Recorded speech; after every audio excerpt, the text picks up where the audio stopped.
មៀងគល់ខ្លាំងខ្លាយបរិយាយរឿងបីប្រការមួយមិនពីគ្រួសារបីស្នេហា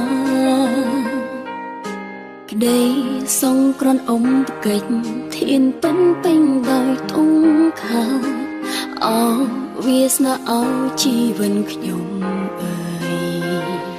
តាំងពីតូចរហូតដល់ធំ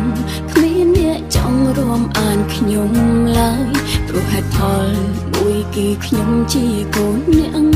ក្រគ្មានគ្រួសារកងក្តៅដូចគេគ្មានអ្នកស្រឡាញ់ខ្ញុំស្មោះសរតែអ្នកណាខ្លាំងយល់ពីអារម្មណ៍មួយនេះប្រឹងញញឹមលួងចិត្តខ្លួនឯងប្រឹងសំដែងធ្វើដូចជាសម្បាយចង់រួមមានក្តីសុខដូចគេប៉ិនប្រាកដមិនខ្លែងខ្លាយចង់កិនឆ្ងាយពីលខោនជីវិត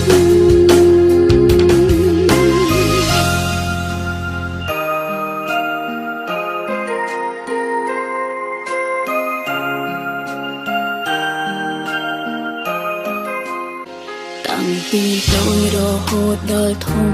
គ្មានអ្នកចង់រួមអានខ្ញុំឡើយព្រោះហេតុផលមួយគឺខ្ញុំជាកូនអ្នកក្រ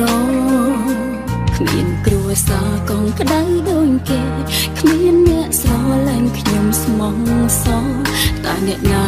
ខ្លាំងយល់ពីអារម្មណ៍មួយនេះប្រឹងញញឹមលួងចិត្តខ្លួនឯងប្រឹងសំដ